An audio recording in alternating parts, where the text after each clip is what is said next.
Hello, welcome to Converging Dialogues. This is Xavier Bonilla. On this episode, I am speaking with Shadi Hamid. Shadi is the Senior Fellow in the Center for Middle East Policy at Brookings. He's also the Assistant Research Professor of Islamic Studies at Fuller Seminary, and he's a contributing writer at The Atlantic. Shadi is the author of many books, including the latest, The Problem of Democracy, America, the Middle East, and the Rise and Fall of an Idea. And that's what we talk about in this conversation. We start the conversation by talking about what is democracy and how do we define it. We talk about, are we a real democracy? We talk about some of the differences between liberalism and democracy and why that's important. We discuss Islam and its different strands. We talk about some of the challenges with democracy in the Arab Spring. We talk about why we choose to get involved in some conflicts over democracy and not for others. And then we talk about some of the positive examples and the future of democracy in the Mideast. I have to say, Shadi's book is a fantastic book. I greatly enjoyed reading it. It's thoroughly researched, it's well written, and really thought-provoking. We have this, idea of, as we mentioned in the conversation, that, if people just have democracy, they're just going to make all the right decisions or good choices, and that doesn't always happen. And so it's a complicated mess in some ways. It's complicated in the United States, and it's certainly complicated overseas. But Shadi is a brilliant guy. He's very, very nice. And he really just has, I think, the right kind of pulse on these things, whether it's democracy abroad or even here. He's just such a sharp thinker. And he has a really wonderful way of trying to think through a lot of the complexities. So he's just absolutely fantastic. You can listen to this conversation and all other conversations over at Substack, where you can subscribe for free at convergingdialogues.substack.com. So give that a chance if you haven't already. And now I bring you Shadi Hamid. I am here with Shadi Hamid. Shadi, thank you so much for coming on the podcast. I'm greatly looking forward to talking to you. Hi, Xavier. Thanks so much for having me. Yeah, of course. So you've written a wonderful book, which is called The Problem of Democracy, America, the Middle East, and the Rise and Fall of an Idea. What a very alluring title. Wow. It's fantastic. Fantastic title. Somewhat grandiose. I mean, the problem of democracy, and maybe I'll try to solve it. We'll see. Hey, there you go. Is this your first book, or is this third book? Third book. Okay. Yeah. So this is I think this just came out. This was back in the fall or the winter, right? October. I can't remember. October. Came out yeah. So relatively recently. So we'll talk all about it. But before we get into it, tell folks about yourself, kind of a snapshot of who you are, just your background, where you're at, and what you're writing on, and what you're thinking about. Yeah, sure. So I am a senior fellow at the Brookings Institution, which is a think tank in Washington. And I guess a think tank is best described as sort of like a university without students. And the goal is to influence policy to some degree, but also to speak to a general audience and try to be a part of the public debate and hopefully reshape the public debate in a positive direction. I'm also an assistant research professor of Islamic Studies at Fuller Seminary. Fun fact, I am, it appears, the first Muslim faculty ever hired by an evangelical college in America. That's pretty cool. That's pretty cool. Yeah. And you must be doing something right. Yeah. They like you enough. You must be doing something right. I'm one of the good Muslims. And and I write for a variety of places. The Atlantic is sort of the place I write for monthly. And I'm a political scientist by training, and I live right here in Washington, D.C. Yeah, that's wonderful. How long have you been at Brookings? Since 2009. I'm a veteran. Oh, okay. That's a good long while. So yeah, Yeah. so DC has, as some people will know, many think tanks. There's Brookings. There's there's Pew across the way. You got AEI and Hoover on the other side of the spectrum. You got all different types down there. All these folks you guys are rubbing shoulders with, I'm sure. That's right. And a lot of us are, literally on the same street, think So tank row. So, it's like yeah. K Street or whatever. You're right. Yeah, that's great. Um, okay, so let's get into it. So if you wrote a book called The Problem of Democracy, I guess the obvious place to start would be, well, how do you define democracy, right? And so, how do you define it? I guess, why is it important? And then we can talk about, is it something everybody should have? Because I get the sense that you're not entirely down with that, or that there's a version of democracy, I guess, that should be there and shouldn't. So just define it for us, and why it's important to understand. Yeah. So I think democracy is a word we talk about a lot, but it's often misunderstood. And I think that if you actually pose the question to ordinary Americans, they'll struggle because they take democracy for granted and no one really asks them to define it. And that's why I think democracy has become this sort of inchoate idea, and it suggests something good. People like it, but they're not entirely sure why they like it.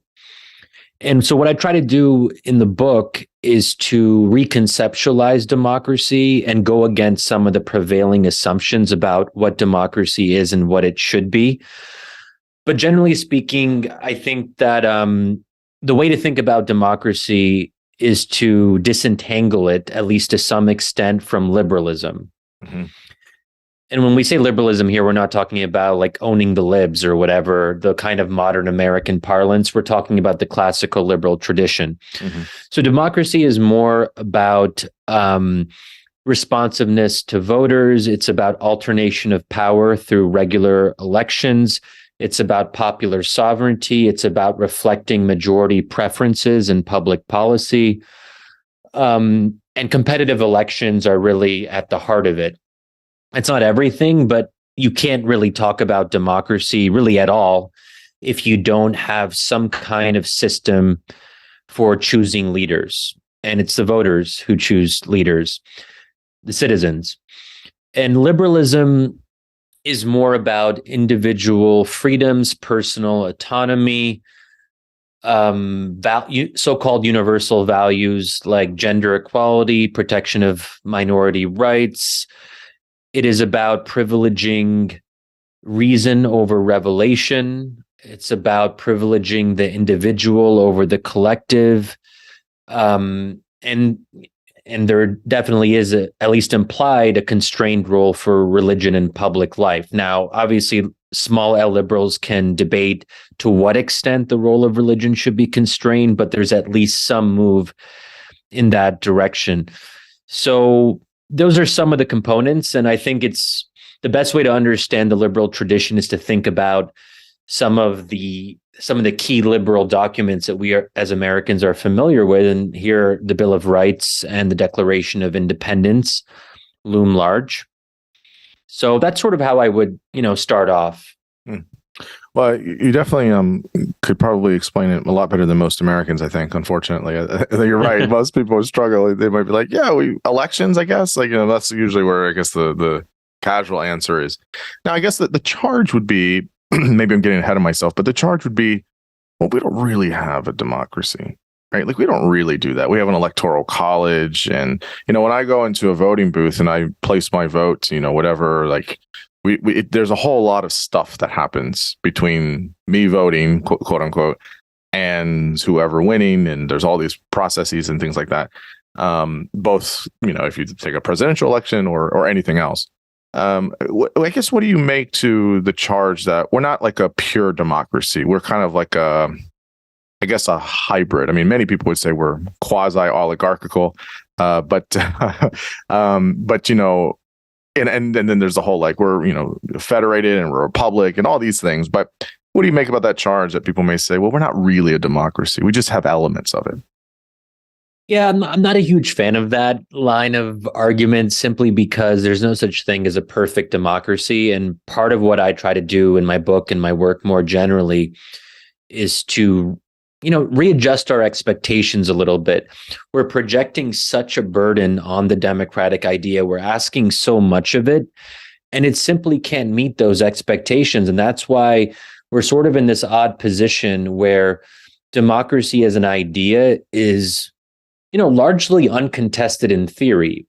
Like I said, people are going to respond positively to the mention of the word, but it's very unsatisfactory in practice. And it's that gap between the theory and the reality of the experience of democracy that causes a lot of difficulties. So what I want to do is to readjust the theory so it's more in line with the more modest reality. Now, in terms of what you said about, we go to the voting booth, but then a lot of things happen in between. And there is really no such thing as direct democracy. So there's always going to be some intermediaries between you and the implementation of public policy. There are going to be elected representatives, and there's no way to avoid that. And we don't have control over what the elected representatives actually do. What we have, though, is that after 4 years or 5 years, we can come and assess their record and then figure out how we feel about our congressperson or our senator, and then choose to vote for someone else next time around. And, we've seen time and time again how that happens in quite a nice way in the US context. Trump, for many people, was the end of the world. He was democratically elected. He was legitimately our president. But Americans had a chance 4 years later to reassess their position and then decide whether or not to vote for him again. And they chose a different direction. That's democracy. So this idea also of self-correction, or at least the possibility of self-correction, because it's never foreordained that voters will choose, quote unquote, rightly. They could have chosen Donald Trump a second time around. That wouldn't have been anti-democratic. It just would have meant that they chose not to self-correct at that particular moment for whatever reason. When you say about like in theory and practice, I mean, this sounds like what people will say about communism. It's like, well, there's no real communism, right? Because in practice, all these things. And so, is that just a bug of any idea or any system where it's like, look, we're not going to get the pure form of any of this stuff, right? Whatever it is on paper, whatever, whoever the major theorist is that's putting this out or whatever, it's kind of like in social science, right? You have like efficacy studies and you have effectiveness studies. And when you get to the effectiveness studies, it's like, yeah, you're in the population, you're doing all the work, and then you're realizing like, oh, there's all of these confounding variables. So it's gonna look a little bit different. Is it something like that with just any kind of political system, that we're gonna have, differences when it shakes out pragmatically? Yeah, I mean, you're exactly right about the whole communist thing. I mean, that's something I used to hear quite a bit, when I was in my leftist phase, my socialist phase in college. But, it is this sort of idea that communism, there's always a possibility of what communism can be that isn't realized in the real world. And that's a cop-out. And it also falls into what we, sometimes call the no true Scotsman fallacy. At some point, we have to judge things, at least in part, based on their actual implementation. We have to talk about democracy as it actually exists, not as we might wish it to be. And this is where I draw a pretty careful distinction between democracy as a means to other ends, or as an end unto itself. My view basically is that we can't judge democracy based on whether or not it produces, quote unquote, good outcomes. We have to believe in democracy irrespective of the results in an election. So we can't look at Donald Trump being elected and say, oh, we don't like democracy anymore because our fellow Americans voted for someone we hate or someone who we feel is dangerous. And that's something that I think is really hard for folks to come around to, because they think, and I think this is an American way of looking at the world, that good things go together. So if democracy is good, it will lead to other good things. It will lead to economic growth. It will lead to consensus. It will lead to competent government. It will lead to liberal ideals. It will lead to progress on gender equality or abortion or trans rights or whatever else it might be. So people are building this package and they think that democracy is part of that broader package. But the fact of the matter is that democracy doesn't guarantee good results on any of those other metrics. And again, I think Westerners are finally, seeing evidence of that, because I think until Donald Trump, it was very easy for Americans to retain their belief that, people vote and progress is the result. And then when Trump won, it was like people vote and then progress is reversed. And that obviously was a very difficult thing for people to process. But this is the reality. And we're seeing it also across Western Europe, where far-right parties, most recently in Italy and Sweden, are doing very well, or even sometimes winning outright. I mean, Italy today, for the first time in the post-war period, has a far-right prime minister. That far-right prime minister was democratically elected. Italians made a choice. So at some level, we have to respect that choice, even if we don't like it, because what is the alternative? Otherwise, we give up on democracy and we look at our fellow citizens with disdain and we ask, oh, look at these deplorables. How could they vote for a far-right party? But at the end of the day, that is an option. Democracy is about having several different choices, and there's no way to know ahead of time what voters will actually choose. And once they make their decision, there has to be some respect for the outcome. And this is also where I think the Middle East, looms large, because a lot of my own thinking about these issues draws on my experience in the Middle East. The Middle East was ahead of its time in this way, because there were free elections, and there have been at various moments over the past 3 decades in several Arab countries. And when people had the right to vote, they tended to vote for right-wing religious parties, Islamist parties, groups that wanted to make Islam or Islamic law a central part of public life. And then there was a dilemma, because we as Americans looked at that and we said, oh, we want to support democracy in the Middle East, but if it's leading to these Islamist parties winning, then wait, do we really want democracy? This is really, in some ways, the title of the book, the problem of democracy. It sometimes produces outcomes that we don't like or really don't like. So are you telling me that the good guys don't always win? Is that what you're saying? Because if I'm a democratic citizen, and we're supposed to get the whole deal, then, we're supposed to win. It's supposed to be great. Democracy could have bad outcomes. Say it ain't so. There's no way. Well, exactly. But it's also this question of we no longer agree on what a good or a bad outcome actually is. So this gets to maybe like a bigger philosophical issue of how do we know what is right and what is true? I'm not a moral relativist. I believe in some things over others. What I don't believe is that we as citizens of a country will ever come to a consensus about what the nature of the good life actually is. Maybe we had the illusion of that decades ago when there was a bipartisan tradition and most Americans agreed on some foundational questions. But it's pretty clear that we no longer agree on what to believe or what those foundational issues are or should be. So all of this now is up for grabs. So then the question is, what do we do with these fundamental divides, existential divides? There's 2 options. Either we agree to disagree on those existential questions and live with those disagreements, or one side tries to defeat the other in some conclusive way through pressure, coercion. And obviously that's not my preference, and it shouldn't be really anyone's preference. So to me, the choice is clear. We're never going to be able to persuade 74 million Trump voters to agree with the Democratic Party or Joe Biden or whatever the progressive agenda might be. So we're going to have to just accept that at some basic level. On abortion, we're not going to be able to persuade evangelicals and other conservatives to allow abortion at a relatively early period.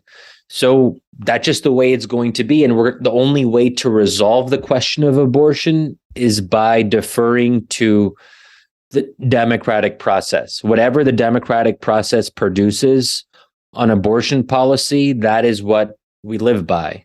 There's no other way.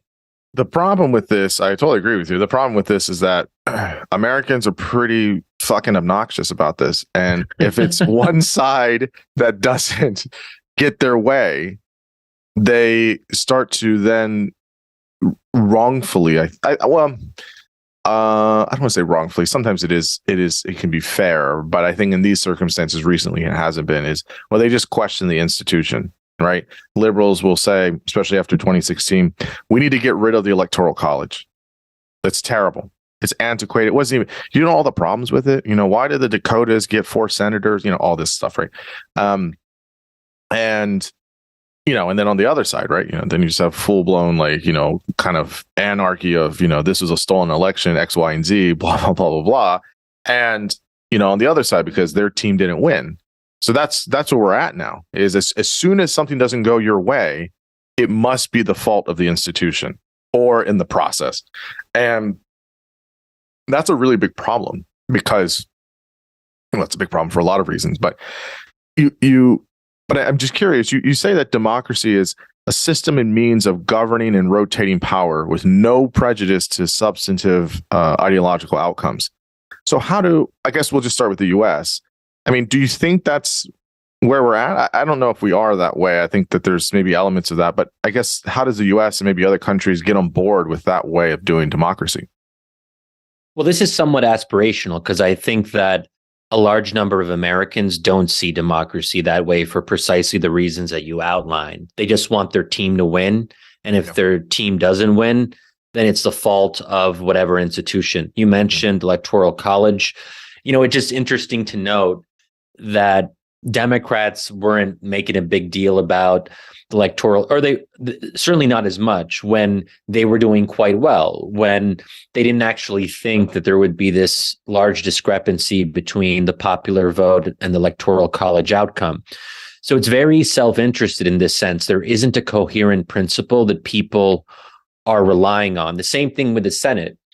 When Democrats once had 60 seats in the Senate, which is a remarkable percentage as recently as 2009 in the first term of Obama. Right.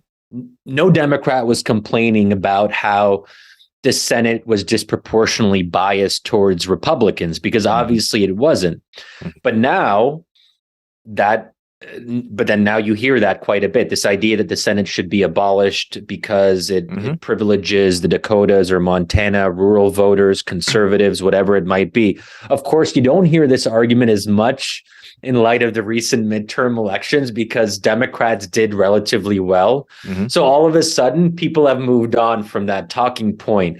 And if you actually follow this on specific issues, it is really remarkable. There isn't even a pretense of consistency. No, there isn't a pretense of pretending that there is a principle. So what I want to do is to basically say to people, look, just be a little bit more self-aware.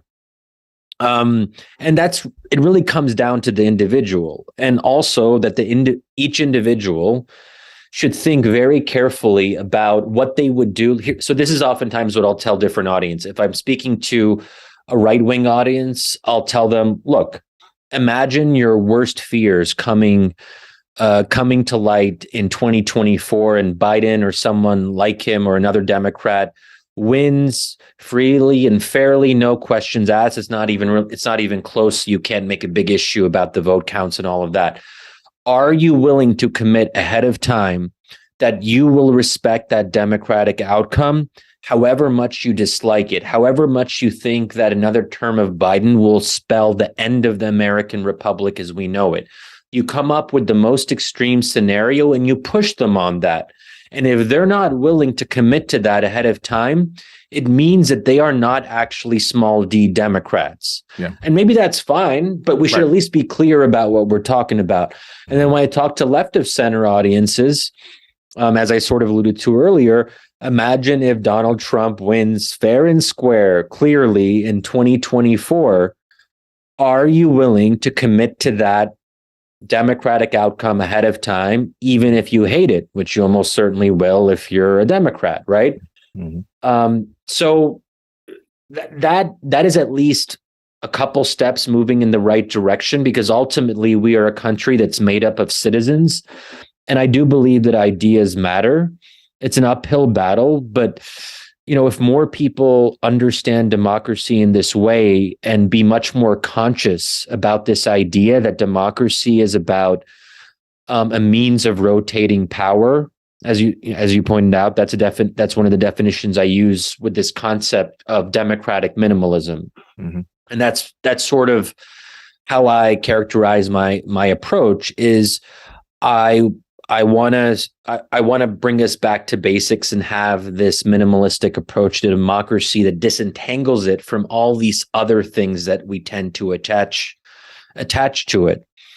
And I think democratic minimalism is a much healthier way of looking at democracy, because it allows us to chill a little bit.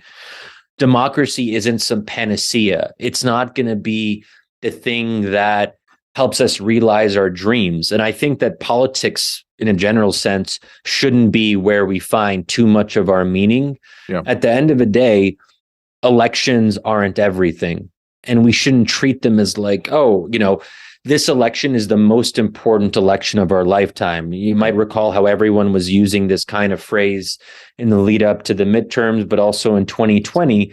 First of all, it's 2018, 2016. Always, I've heard this every election now. Yeah. So every election, people are saying this. So just for that reason, it's bullshit, because not every election can simultaneously be the most important election of our lifetime, especially if our lifetimes are long. Right. So, I just think we got to call this out. And it's a way of making politics into this ultimate existential struggle, where I think ultimate meaning should be found in individual pursuits, friends, family, relationships, religion, community, so on and so forth. Mm-hmm. Yeah, no, I fully agree. I mean, one of the things that I think is particularly corrosive for us is that we've made politics, and there's blame on a lot of sides here, but we've made it our entertainment, and it's some of that's okay, I guess. Whatever, there's a hot mic moment or something, but I think that we can't do that when we're talking about the core institutions that we have and that we need to explore. I want to ask you about I want to get to Islam, but before that, you make this distinction, which I think is important here. So you were talking about democratic minimalism, but how do you tease out how we understand democracy as opposed to liberalism, as opposed to secularism? And I think you mentioned it a little bit earlier, but most people will historically understand that in theory the United States is a pluralistic liberal society, or that's how we're intended to be, right? Where what Oregon does doesn't have to be the same thing that Virginia does, doesn't have to be the same thing Florida does, that Minnesota does, and that's kind of on a little bit bigger scale, and then you can kind of do that locally and things like that. But how do you understand? Many times people are talking about one thing, but they're meaning the other. I mean, I've probably done this too. But how do we understand the differences between liberalism, democracy, and maybe just a type of secularism? Yeah, great question. So my goal is to disentangle democracy from liberalism, but that doesn't mean they can be made completely separate. There is still going to be some overlap, because to be able to choose leaders through regular elections, you need to have some basic freedoms. You do need the right to protest, the right to organize, the right to found a political party, the right to criticize whichever party is currently in government without fear of persecution. Because without those things, opposition parties won't have a realistic shot of winning. And then you're not actually having competitive elections. You're having elections in name only, but you sort of know who's going to win before people even vote, because it's just so lopsided. And, this should be relatively obvious, I think, because if imagine, for example, that there's a law that bans public gatherings of 100 people or more. No opposition party is going to be able to do well in a society like that, because they're not going to be able to gather people. They're not going to be able to communicate their vision to voters. And if voters don't have access to different choices, then that undermines the entire premise of democracy. And one way that I sometimes talk about this is that democracy is a way of making choices. Liberalism is one choice among many. Or to put it differently, democracy is a form of government. Liberalism is a form of governing. Or another way of looking at it, just to kind of get the idea across, I guess, because I've been thinking about this, because that is a question I get a lot. Like, Shadi, sure. like lay out these distinctions, because I think it is somewhat difficult to, fully absorb for people who aren't maybe familiar. But democracy is best understood as being concerned with means. And then liberalism is best understood as being concerned with ends. And this is important because I think that if you grow up in a liberal society like ours, you assume that liberalism is neutral, that liberalism is sort of this thing that is beyond ideology. But liberalism is its own ideological orientation. Because we know this, because just as there, especially in other parts of the world, including the Middle East, just as there might be liberal parties, which are actually relatively weak in the Middle East, there are also illiberal parties. So we know that it isn't neutral. There are different options there. So I think being self-conscious about the fact that no one is neutral, no one has this kind of objective view from the sky. Everyone is taking a position. Everyone is biased in one way or the other, even if they're pretending to not be biased. And I think this is actually a move that small L liberals often make. And I should say, I consider myself someone who subscribes to the liberal tradition. I have my critiques of it, but that's my own orientation. But I don't want to presume that, Egyptians or Pakistanis or Hungarians or Israelis are going to share my liberal premises, because they're born and raised in a different context than my own, where liberal ideals aren't part of the fabric or the Constitution or whatever else it might be. So just being aware of that I can have my own preferences, but not presume that other people should share my preferences. And that might sound obvious, but it also might sound counterintuitive, because I think a lot of people would say, well, Shadi, if you think this is right, why don't you think it's right for other people? But this, I think, is very important. Yeah. You have to accept that other people are going to have their own understanding of what is good, what is true, because their first principles are different. We all start from different starting premises. Right. Sometimes it has to do with our understanding of human nature, our understanding of God and what God wants from us as his creation. And those are not things that you're going to be able to resolve through conversation. At some point, you're going to hit a wall if it really goes all the way to the question of whether God exists, because that is really foundational, and we have to accept that other people will not agree with our understanding of God, and that means that their political conclusions will also be different. All of these things are intertwined. Yeah. Yeah, well, I mean that kind of takes us to the next point there, which is about Islam. So I'll show my cards a little bit here. So I've said this before at different points, but so I was raised. I was a fundamentalist. So I was a fundamentalist Christian. Oh, I thought you were going to say I was raised a fundamentalist Muslim. I was like, wow, I didn't see that coming. No, there's a big turn here. No, I was not. But I was a fundamentalist, though. A very literal view of the Bible, and lived it and walked it and all that stuff. And It was in seminary, actually, a Reformed seminary. Not like Fuller, a little different. That I was doing extensive study, and I went from theist to atheist in about 3 years. Wow. Agnostic for a good part of that. It was just kind of deist, agnostic of sorts, and then finally went I went all in on the atheism. And of course, there was the kind of militant atheism for a little bit after that, and I've since I've filed down my sharp edges a little bit, and so I do see the value that people have in the belief of some type of religion, definitely as a connective tissue of sorts for communities and things like that. I will certainly speak very vociferously against religious ideas. But I think always respectfully and politely, hopefully. So I'm curious though. So I've studied definitely. I've had in the past friends that are imams and folks that have done various Islamic studies and things like that. So I've read the Quran, a handful of times. So I'm loosely familiar with a lot of the tenets. But so I'll definitely be curious to hear your perspective here. Islam is how many billions of people around the world are Muslim? I think we're around 1.8 billion, give or take. Yeah, so maybe give us for listeners, give us the kind of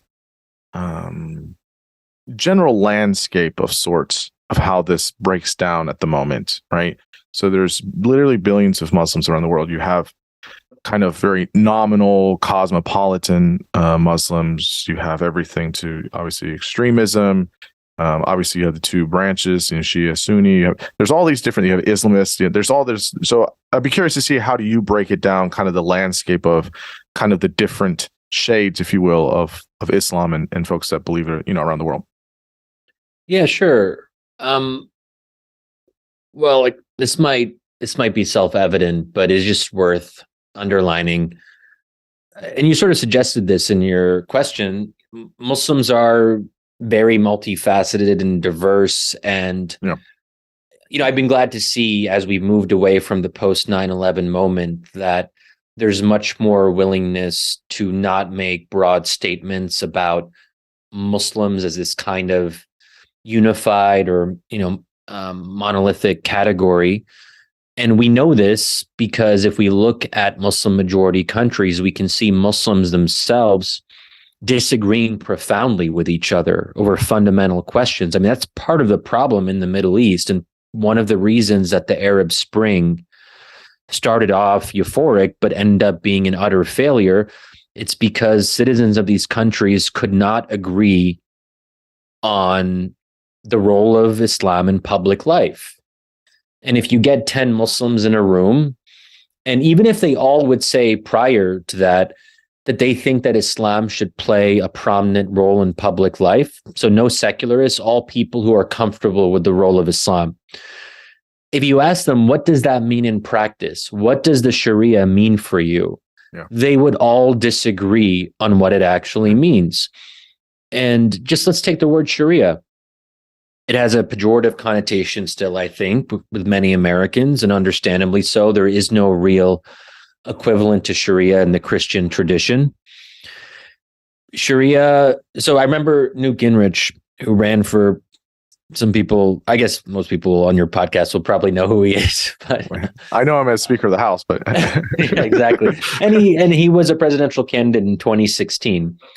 And he said something in the primary campaign where he asked American Muslims, basically, he was like, oh, I'm fine with American Muslims as long as they disavow the Sharia, something along those lines.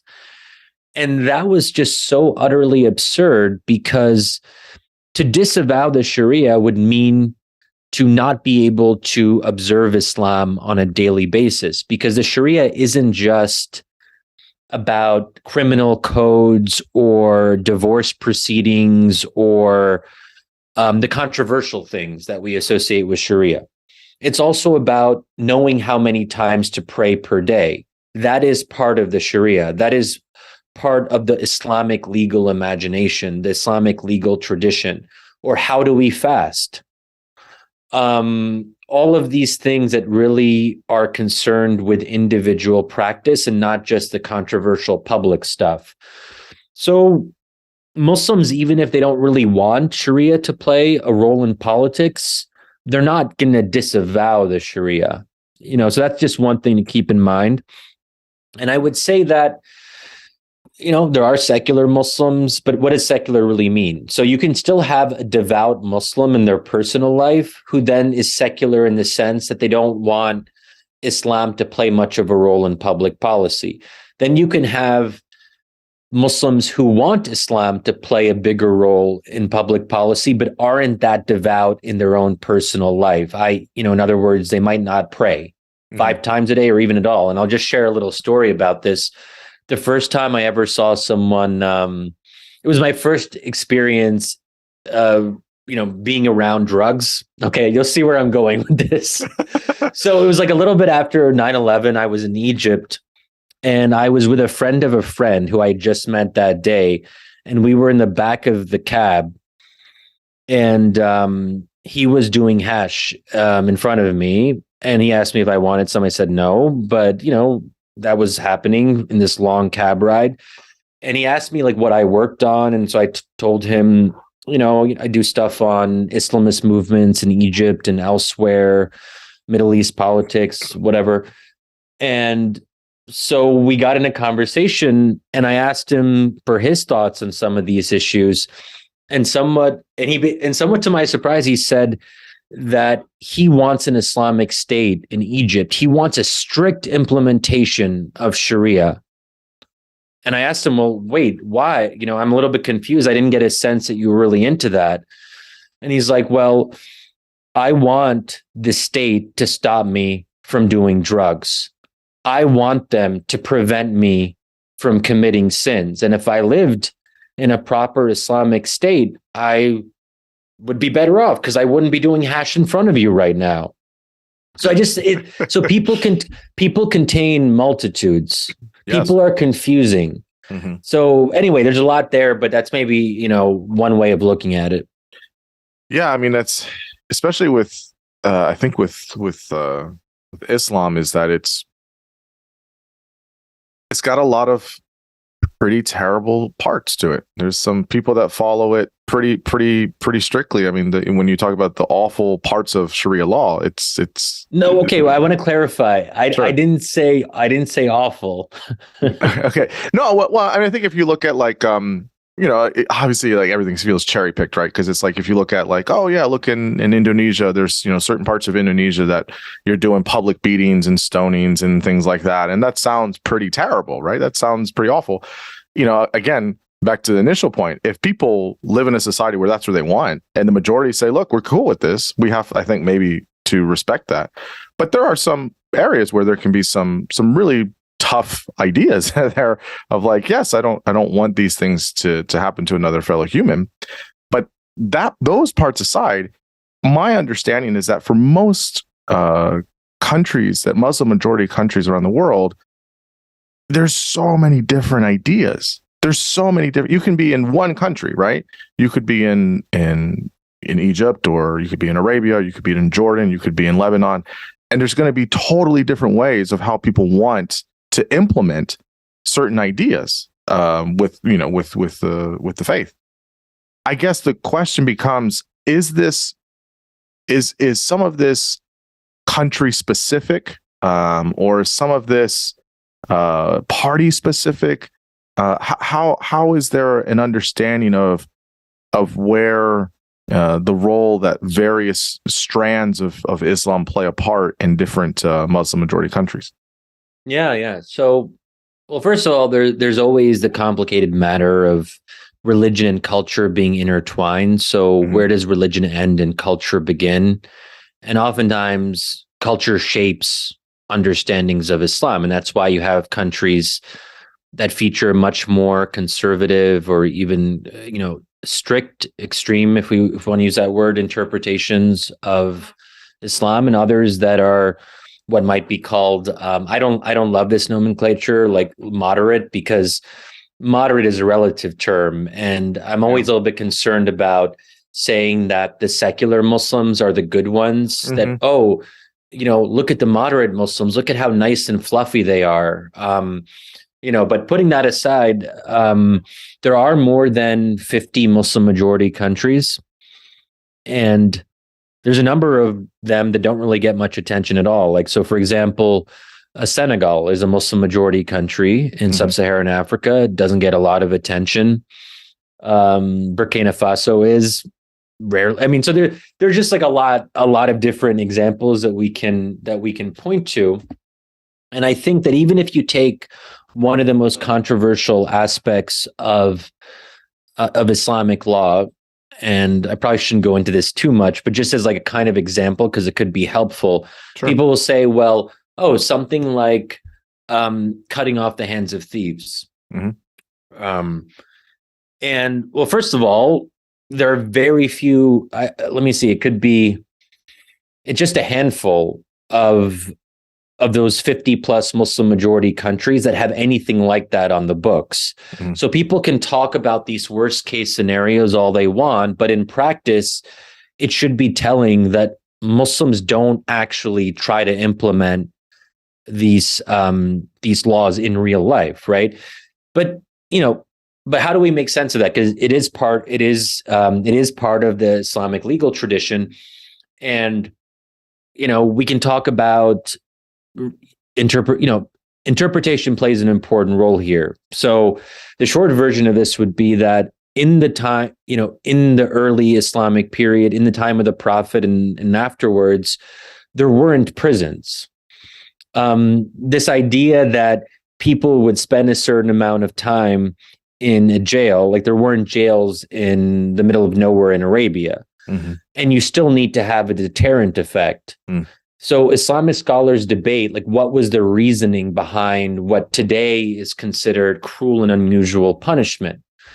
And if we look at the reasoning, we can have a better understanding of the context. But if that reasoning no longer applies now, a growing number of Islamic scholars will say, well, we don't need to be tied to the specific punishment, because it's not about the punishment itself. It's about what the punishment is supposed to do, what purpose is supposed to serve.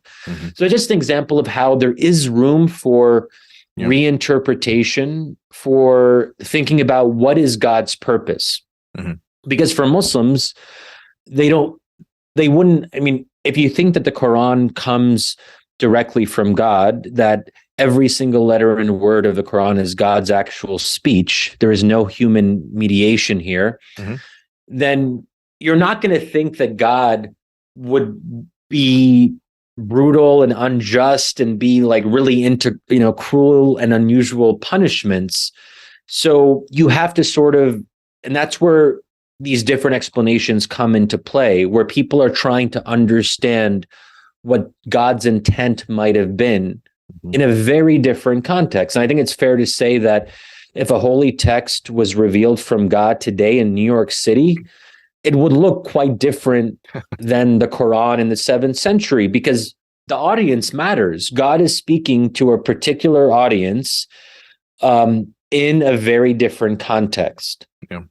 And so I think that at a very basic level, that's one way to how do we make sense of things that don't really make sense from the modern standpoint? That's one way of doing it. Yeah, no, I'm glad you bring that up. And I've heard this as well about the various interpretations. And I do think there's something to be said for that. The thing that bothers me the most, I should say, is, and people do this, I think, in general, but people look to extremes. And that frustrates me, right? Because I have friends that are Muslim and many people I've worked with and things like that. And it's frustrating when people will look to Iran or Afghanistan or ISIS or the Taliban or all these really extreme kinds of things. And it's frustrating because people will say, we'll see. And it's like, yeah, but there's billions of Muslims that don't do anything remotely close to that stuff. Yeah. And I do. So again, I think I think it's also, there's something to be said about like Westerners. So this kind of gets into the themes of the part of the book here, of Westerners imposing some of their ideas of how to run things or do things. And so I wonder, so you mentioned the Arab Spring. How is democracy or even a push for Western values in various places in the Mideast? How does that kind of maybe work, maybe break down? How does that happen? I mean, again, like you said, there's 50 some countries, so each one's going to be a little bit different. But I guess just general overtures here. Yeah, well, U.S. officials tend to be secular, liberal leaning. They have an instinctive discomfort with too much religion in public. And not just Democrats, but also Republican elites to various degrees, but certainly the Democratic Party. So if you look at the Obama administration, even if they're trying to go into the Arab Spring with an open mind, they can't help but be shaped by their own starting assumptions. Right. And there was a lot of excitement at the start of the Arab Spring because we saw English-speaking young liberals on Twitter. They seemed to be the vanguard of this movement. And for Americans, that was really encouraging because we could see a bit of ourselves in them. And the Middle East, possibly for the first time for many people, didn't seem so foreign. They want the same things that we want. And we love that. We're always sort of projecting in that way.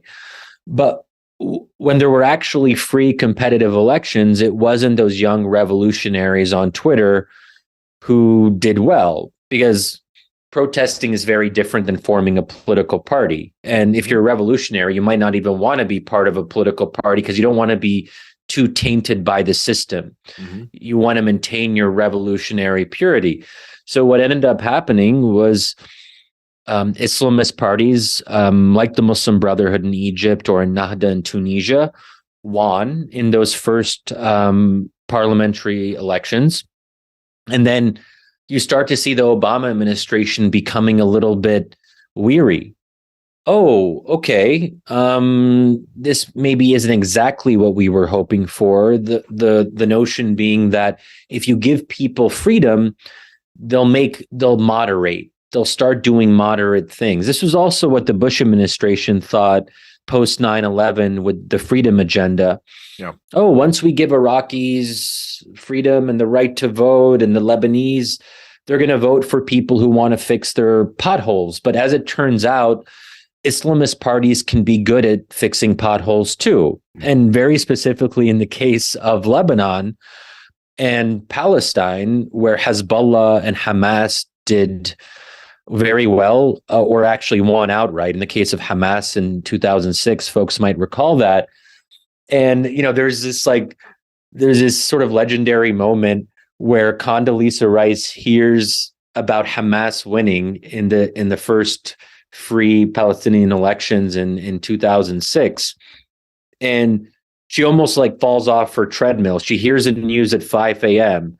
and she can't even process it because no one saw it coming, because they had this built-in bias that, of course, Palestinians won't vote for this militant extremist party, but Hamas is also good at fixing potholes. They get shit done. They're, whatever. Yeah. So why? Okay. So why? Where is that disconnect? Because that sounds, excuse the pun here, oceans apart, right? How are Westerners, maybe in Western Europe and the United States and whatever, they're like, yes, we give people democracy, they can vote for who they want. Of course, they're going to vote for the party that's going to fix the potholes, blah blah blah, and are then disappointed when they elect a maybe slightly more aggressive or extremist party or whatever. Well, they're exercising their right to do that. I guess, why are Westerners surprised by that in general? And the flip side of that is, why are folks choosing to vote for in these places, such as, why are they voting for folks that have, again, maybe some, harsh or tough ideas for certain groups or what have you? Yeah. Yeah. So the first question, why do we have this bias? Why do we have these assumptions? It goes back to what we were talking about earlier. Good things go together. And progress, the arc of history bends towards justice. So once we start taking right steps in the right direction. And that's what it seemed like at the start of the Arab Spring, that Arabs were catching up with history, and then the arc was going to bend for them. Or maybe part of it was a set of religious premises about how Islam evolves, because in the Christian experience, there was Reformation, and then Enlightenment, and then the final endpoint, the end of history of liberal democracy. Liberal is worth emphasizing there. And so we thought, well, Muslims are a little bit behind the times, but if Christians were able to get their act together and to privatize and liberalize and all of this, then why shouldn't we expect the same thing to happen with Muslims? And that's why, it's still around, but certainly during the Bush and Obama periods, there was a lot of this rhetoric around, when will Islam have its own reformation? And there's something very patronizing about assuming that a completely different religion with a different history and a different set of premises will follow Christianity's very particular path, which was forged in the historical context of European wars of religion. Yeah, I fully agree with you on this. Yes. Yeah. So, but I'm not saying that. I don't think Obama administration officials are thinking about this in a very theoretical way.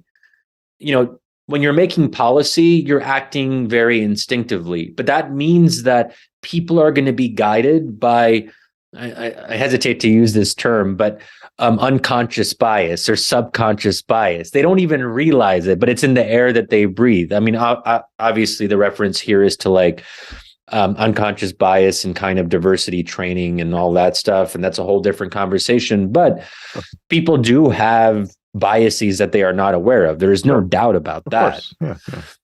And then you see the disillusionment that Obama himself and his senior aides, they kind of went through this process of being either full-on enthusiastic or cautiously, because Obama was never full-on enthusiastic about everything. He was always a little bit like, what's going on here? Yeah. And, part of what I did in the book, for the book, is I interviewed, more than 24 senior U.S. officials, including many who were in the room with Obama, Bush, and Clinton during key decisions. And I got a sense of what Obama was like as a person. And, it won't be completely new to readers, but I think there's a lot of, because a lot of people have written about Obama's personality, and there's always a risk of like over psychologizing him. Yeah. But he did start to look at the Middle East with a lot of disdain. And that's where I think I offer something a little bit new, or I'm comfortable exploring that. I think a lot of left of center folks, they don't like to be too hard on Obama. I'm totally fine being hard on Obama, because I think there was a sort of Huntingtonian premise in the way that Obama viewed Islam, if you look at what he started to say over time. And a couple examples. One is he was known to privately joke with some of his advisors that, why can't I have a few smart Arab autocrats? Like, why this is so chaotic? Where are the smart autocrats who can just be like technocrats and get things done and not cause all this drama of revolution and passion and religion and all of this? He used to use the word tribal to describe the problems of the Middle East. He had this famous quote in a State of the Union, I think it was 2012 or 2013, where he said that the Shias and Sunnis are animated by millennia-old hatreds. So he was using this kind of the ancient hatreds thesis that, what can we do about the Middle East? They're always going to be fighting because they've been fighting for God knows how long. So a very kind of, he talked about the need for Islam to go through a reformation. The list goes on. And so it's remarkable that someone who was the most Islamic, I want to be careful. I was going to say the most Islamically inclined of any U.S. president in history. I'm not suggesting that he was Muslim, which is something that still a lot of people believe. But he had a Muslim father. He also had a Muslim stepfather. He lived in a Muslim majority country, the only president to have ever lived in a Muslim majority country, Indonesia. So he was someone who was at least familiar with some of the culture, and he was broad-minded in a way that previous presidents wouldn't have been. But even he fell for some of these kinds of categorizations, this kind of, and Obama would always say things like the arc of history. He loved the arc of history story. Like that was one of his things, right? Yeah. This is the danger. Like I consider myself a progressive in certain ways, but I think there's a real risk to progressivism as a way of orienting your worldview, because history doesn't always move in a straight line, or even it doesn't always move in the right direction. And to always insist that progress is happening or should happen can lead to a lot of confusion when you realize it doesn't always, So, okay, that's a long. Okay, the second you would also ask, before I forget, your other question, which was like, why do people vote for, Islamist parties or even groups that are on the U.S. designated terrorist list like Hamas and Hezbollah? Well, as I sort of alluded to, there were basically two choices in the Palestinian elections in January 2006. The other party kind of sucked and was very corrupt, and people were sick of them. And Hamas seemed less corrupt, and Hamas also, look, when there are two choices, some people are going to do a protest vote, and there are many Palestinians who don't agree with what Hamas does, and the violence that it uses, lobbing rockets in this kind of indiscriminate manner. They used to do things which were, even worse, suicide bombing and so forth. But Palestinians who are living in a context of occupation can radicalize people. It can make them support things they otherwise wouldn't support. And it's just worth keeping that in mind instead of blaming people and saying, oh, well, Palestinians brought this on themselves.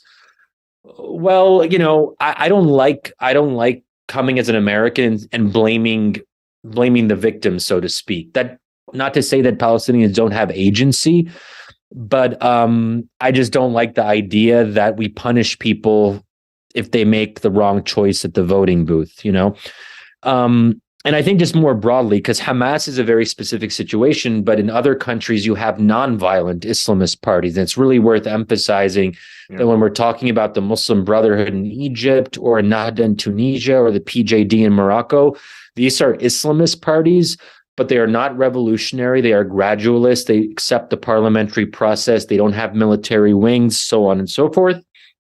And if you're someone who wants Islam to play a larger role in public life and politics, then an Islamist party might be your ticket, because that's literally what Islamist parties are trying to do. And these are religiously conservative societies oftentimes.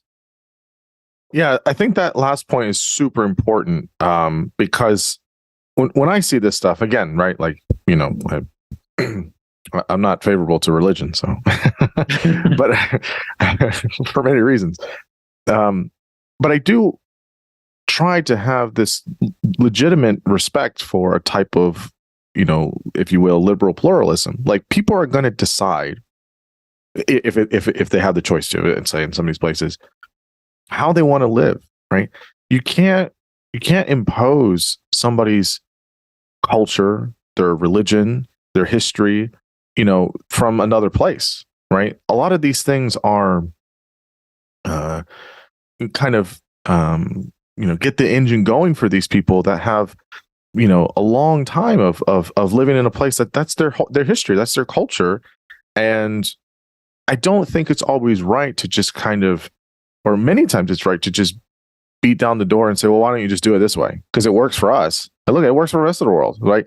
It might not work for them, right? Or it might for a little bit, and then and I think it's, I guess for me, the thing that I see on this, and I hear some of that stuff, but it's one of those things where it's like, well, look, I don't want to use extreme examples because that's not fair, but obviously when there's movements, the Arab Spring or, stuff that's been going on in Iran or things like that, all of these countries are much more complicated, I think, than the United States. We're younger. We have two major parties. These various countries have multiple parties and multiple histories, much longer. So it's a little bit different, I guess. But, Yeah. That's their challenge. That's what they're working through. And if they're deciding, hey, we don't want this anymore, okay, good for them. I just don't think this idea of saying, well, even if, so this does become a really interesting debate, because if you say, okay, well, what about human values, right? Human values, right? That should transcend nation states, right? People shouldn't be killed. Innocent people shouldn't be killed. We shouldn't have people subjected to not being able to go to schools or, things like that, various places. And my thing is, yeah, I get that. But also, like, people are deciding how they want to do things. And that's a hard pill to swallow sometimes from a place where it's the complete opposite. And I don't think you should condemn or look down on. It's different. I think it's different. And I would personally not like that to be that case, but I also don't live there. That's not my history. That's not. And I think that can sometimes be difficult for some people to kind of accept that and say, yeah, how do we respect that? Not try to impose or enforce democratic values all around the world for everybody. If they want it, if they want to do that. But I think that that's a decision that people in their own country should decide on. I don't know how much meddling other places or other countries or other ideas should do and should do forcefully. I want to come back to Obama, but what do you think about that? Okay, so I am fine with meddling, but in a particular way. Okay, go ahead. So I believe that the U.S. should support democracy abroad and promote it, including through, to be clear, not through war, not through the barrel of the gun. Right. I'm not talking about the Iraq War here, which I don't think really anyone wants to replicate. But, if we do have a close relationship with autocrats in, say, Egypt, Jordan, or wherever else it might be in the Middle East, and we've been propping them up in some way. And in Egypt, we give the military $1.3 billion annually. I am not comfortable with that because for a number of reasons, but sure. I don't think it works in the long run because authoritarian regimes give the illusion of stability. They seem stable until they're not, and then it's too late. And I think what we've seen in recent years with Russia and China is a reminder that even, rising powers or solid authoritarian regimes, they start to falter eventually because they're not able, when you depend on one leader, it's great if the leader's doing well and is ruling benevolently, but there's no guarantee that the leader is going to keep on making quote unquote good decisions, right? And that's one very basic comparative advantage that democracies have. They have a way to adapt and evolve because there isn't just one person making the decisions. So I think that, and then there's also the moral question, which is I'm not a fan of authoritarian regimes because they repress and kill their own people. And if we as Americans, we do have ideals, we do have values, and I think some of them are worth supporting abroad. And this is where the distinction between promoting democracy abroad and promoting liberalism abroad really comes into play, because I don't want to go in and say, you guys have to choose one avenue or another. My interest is promoting democratic processes, and then we defer to what voters choose. If they want to vote for a socialist party, for an ultra-conservative Salafi party, for a liberal party, it doesn't, we can have our own individual preferences, but as a matter of U.S. government policy, I don't think we should be in the business of tipping the scale when it comes to actual democratic competition. So that, I think, that's sort of where I come out on that. And I should also say that under democratic minimalism, it's not that anything goes. There still are going to be limits. So killing people. That is a universal value, and I think it is actually one that's pretty close to fully universal. And so, yeah, if there's mass killings, we can't be like, oh, they're deciding that, and that wouldn't even be minimally democratic, because if you're killing your own citizens, they no longer have the right to vote, and if they don't have the right to vote, then you're not having free and fair competition between parties and individuals. So, at a basic level, there's certain things that you still can't do. You can't find a minority of citizens you don't like and say, you guys no longer have the right to vote, because then it's no longer a democracy, because democracy requires universal suffrage. It requires the citizens of the country to have a say. And you can't just say that certain groups don't have that, but other groups do. So these are still things that at a very minimal level, we would still support and uphold. What I don't think we should be too concerned with is, for example, if a democratically elected parliament restricts or bans alcohol consumption, because that's about the ends of politics, not the means, or when you can have an abortion at 14 weeks or 2 weeks, or whether a parliament wants to pass legislation against insulting prophets and divine texts. That's not my preference, but if that's what a majority prefers in a religiously conservative society, again, that's about the ends of politics. It's about one's conception of the good life, not about the process that leads you to those outcomes. I think I agree with you mostly.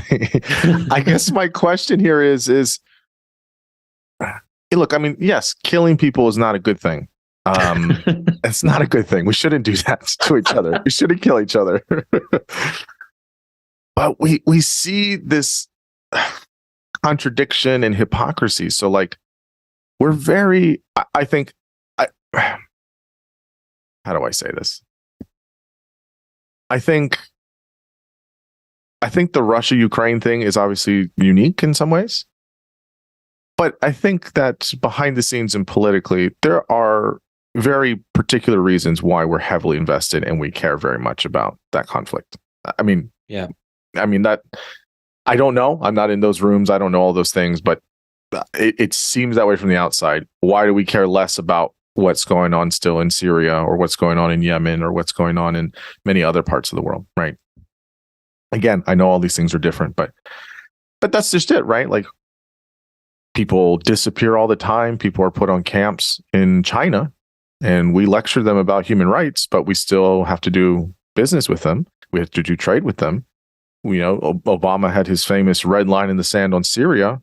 That didn't mean anything, you know. So yes, we should promote certain values, and we should not, allow people mass murders or put on camps or things like that. But that does happen still today, very sadly, and we seem less interested in getting involved or trying to do certain things about it. It may be directly, and I think that's and then there's what the United States does, right? What they do in many countries and have done in many countries. So then to go and lecture all the rest of the world about human rights feels I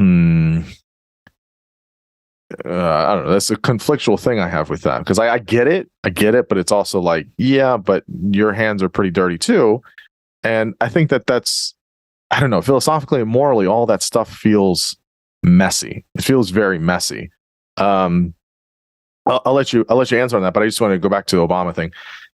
So I was really happy that you were critical of Obama, because we all, for people that voted for him or people that like him, yeah, he's a charming guy, he's charismatic, but I think not enough left of center or moderate liberals or liberals in general, or progressives. Well, I guess progressives do, but moderate liberals or whatever don't criticize him enough. I mean, we all like him. He's a likable guy, and he did a lot of great things. But his foreign policy was, fraught with mistakes, errors, and I don't think he would disagree with that. But I think that we don't hear it. And your criticisms are, I think, fair, and they're constructive. It's not just trashy or something like that. Like it's very constructive. But I actually enjoyed reading that, because it's like, I don't want to read another puff piece about Obama and how amazing he is. Like it's nice to read, but it's also like, okay, well, there's some criticisms here, and kind of have that kind of disillusionment of like, well, we gave you guys democracy, or we helped get it along, and like, look who you guys are voting for all these parties, are like, oh man, like, and then you kind of just say like towards the end where they just kind of like just peace out, and they're like, we're not gonna really do this anymore. We're just gonna slowly just ghost you and fade out, like, you know. And that is kind of what happened, and there's problems with that. So I am actually happy that you criticize that, but yeah, I mean, I guess they're not completely connected, but I guess a little bit. But how do we, you know, Obama's red line with Syria and other regimes, how do we seem to pick and choose which human beings that get killed or tortured or mutilated, you know, are important to us and which ones are. I mean, how do we in the Mideast, in certain Mideast countries or conflicts or elsewhere in the world?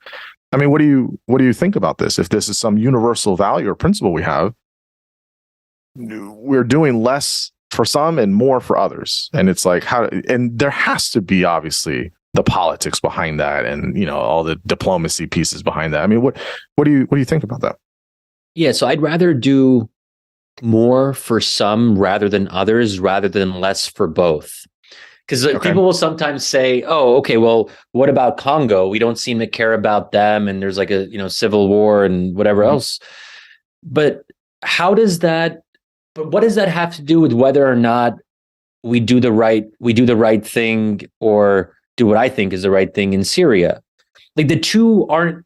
So fine, we're not doing it in Congo, but then are you really suggesting that because we're not doing it in Congo, we should also not do it in Syria, even though there's an appetite? And there, you know, we were very close to intervening against the Assad regime, very close after the red line. And Obama at the 11th hour decided otherwise, and I was very critical of that. But you understand it though, right? Like, because I mean, you don't have to agree with it, and I don't know if I agree with it either, but I did. Like, his pragmatism came out there, and I was like, this is going to be Iraq, you know, 3.0 or whatever it is. Like, it just felt really messy. It felt really messy. This is going to be a third country in that area. We're going to have troops and bombs and all this stuff. And it just felt, I was like, yeah, I don't know what the right answer is on that. Okay, well, I understand it insofar as anything that someone does is technically understandable because they presumably did it for a reason, right? But I think that, like, one issue I had with Obama, I feel like he was a bit of a straw man debater.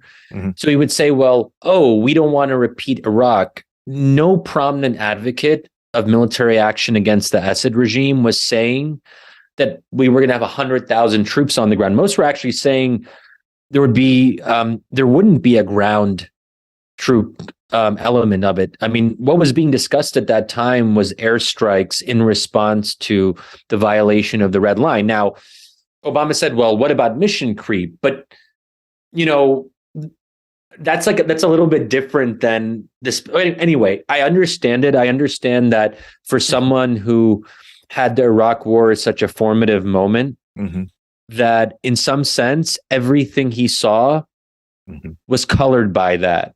Yeah. And that is a distorting prism in my view. Iraq matters, but not everything is another Iraq. Because in the case of Iraq in 2003, we intervened and then there was a civil war. Syria was almost the reverse. In the absence of US intervention, there was already a civil war and mass killings. So I was always uncomfortable with this very, this kind of simplistic line drawing between very different cases. Anyway, but, you know, I understand it. I just wish it was otherwise. And I don't know. But you're right that the US is not an NGO. So, you know, it's worth noting that there are things that I might want the US to do in theory, but if I'm being realistic, because I live in the real world, I have to acknowledge that the US will fall short of what I would hope for. So what I do try to do in the second half of the book is lay out what a full-fledged democracy promotion policy would look like in the Middle East. Do I ever think that would actually be implemented by a future American administration?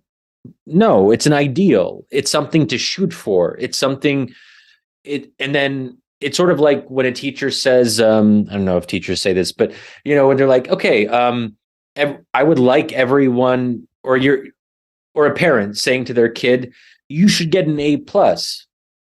A lot of times the kid won't get an A+, but you want to actually lay out to people what an aspiration can look like, just with the understanding that aspirations are always unmet. Mm-hmm. Mm-hmm. And I realize, of course, policymakers, again, they're dealing with a lot of different trade-offs, and sometimes they're going to prioritize the short term over the long term. And I think that's one of the real weaknesses in U.S. policy, is that, especially in the Middle East, we're very short-term oriented. We're not thinking about what we would hope the Middle East could look like in 10 or 20 years. There will probably be another thing like the Arab Spring. And we're going to probably repeat all the mistakes over again and do this all over again. So I'll tell that to folks in government, and they'll say, Shadi, yeah, that's all probably true, but I'm trying to get this done. I got this much more specific, urgent thing that I got to deal with, and I can't think at this like long-term theoretical level. Mm-hmm. But that's why I think those of us on the outside of government can play an important role, because we can try to push policymakers to at least be a little bit more long-term oriented, because the long-term will come eventually. Mm-hmm. Yeah, I think that's one of the wonderful things about your book, is you're trying to say, like, here's recent things that we've had missteps, and it's not just let me critique U.S. policy, foreign policy, right? It's here are some ways in which we could do it. So I guess my final question here is what is how do you feel democracy should look like, if it should at all, or healthy use of power be in many Mideast countries, and United States involvement? Maybe if you want to use Egypt as an example or whatever. I mean, we had a lot of I guess misadventures there recently getting involved, and some things we I guess try to help, and I don't know, maybe you can use that as an example, or if you want, but I guess more generally, how do we in the future see potentially the democracy being potentially used, whether it's democratic minimalism as you discuss, in places like the Mideast or even elsewhere? Yeah. So the first thing, just on a conceptual level, when we're thinking about how we exercise power abroad, I think one issue that often comes up, and you touched on this concern that who are we to tell other countries whatever it might be? We've done a lot of bad things abroad. The U.S. has a pretty atrocious foreign policy record in certain regions in certain periods of time. Oh, yes. But I don't think that we should. I'll just say it outright. I think that the U.S. is morally superior to China and Russia. I think that we as Americans should be very comfortable saying that outright. For all of our faults, we are a democracy. We have, we're just a lot better in any number of metrics that you would use. And just because we're not a perfect democracy, or just because we voted for Donald Trump, that doesn't mean that we have to all of a sudden become quiet and say, oh, well, we'll only start supporting democracy abroad once we get our own house in order. I mean, again, it's this very weird kind of thinking. Yeah. Well, first of all, what do the two really have to do with each other? And also, what if it takes us 30 years or 40? What if we never get our house in order? What does it even mean to have our house in order? Has it ever been in order? Yeah, exactly. This kind of, but I'm also bullish on America, in part because I'm a child of immigrants. I actually like a little bit of a different point. I think brown immigrants are just like the future of our country when it comes to patriotism, and not like getting down with all. I mean, there is a generational divide on some of the woke stuff, but I think the people who are going to fight back against all of this are going to be like brown people and black people. Anyway, well, you and I it's are already in that, happiness. You and I are in that same boat. I mean, I'm also the the son of an immigrant from Central America. So I mean, oh, I didn't know that. Okay, there you go. Okay, Hispanics. Yes. And as folks might know, Hispanics have been shifting away from the Democratic Party, and there's a reason for that. Anyway, but when it comes to so that's just one thing. We have to believe in ourselves in order to wield our power more effectively and more morally. There's always going to be some element of hypocrisy. And, as the French author La Rochefoucauld once said, hypocrisy is the homage that virtue pays to vice. So hypocrisy is simply the result of trying to do good things, because you'll always fall short. No one accuses China of being hypocritical because no one expects them to act justly or morally in the conduct of their foreign policy.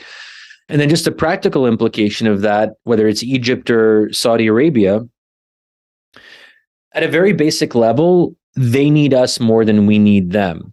We provide them a security umbrella. We provide them advanced weapon systems, tanks, jets, and so forth.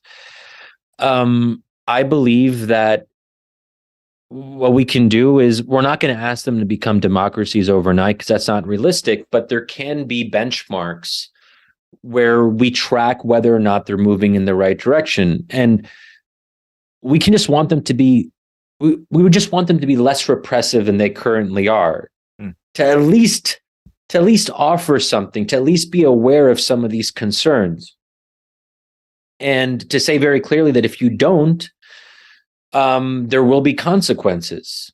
And if we really wanted to, we could ground the Saudi military or the Egyptian military in the matter of weeks, because without U.S. spare parts and maintenance, training and logistical support, they can't run these advanced weapon systems.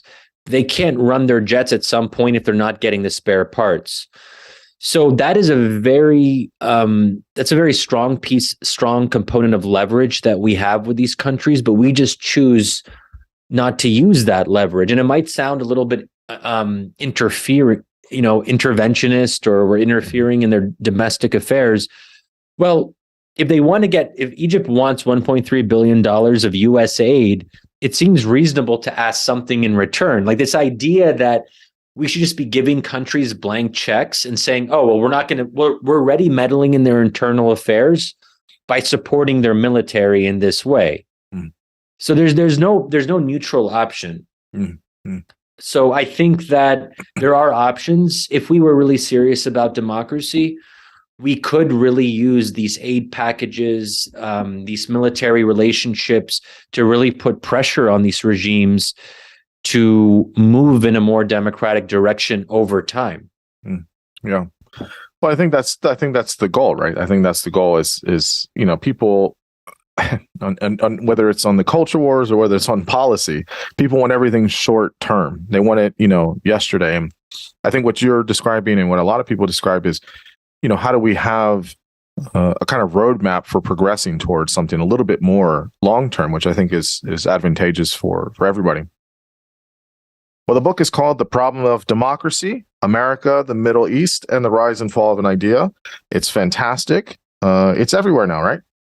Yeah, that's right. Just came out in the UK last week. So very nice. Wherever your listeners might be. Yeah. And where can people find yourself online, or any other stuff you've written at? I'm assuming obviously at The Atlantic, at Brookings. Where can people find you? Yeah, on Twitter, first name, last name, Shadi Hamid. And I co-host 2 podcasts, which is probably too much, but one is called Wisdom of Crowds and the other is called Zealots at the Gate. They're kind of different, but if you like, please do feel free to check that out. And I also started a Substack more recently where I just do more impressionistic thoughts here and there, and you can find me there at shadihamid.substack.com. Nice. Well, look, Shadi, it's just so much fun. I hope you will forgive any of my ignorance on any of these topics. I tried to learn as much as I can, and it's I try to come at it with such an open mind, and The way you write about it is great, and the way you talk about it is great, and definitely learn a lot, and always have more questions. And so keep doing what you're doing. I really love your work and your writing and your voice, and it's all really good stuff. So I really appreciate you coming on. Yeah, thanks so much. Really appreciate that, and really enjoyed the conversation. Great to be with you. Yes. Thank you.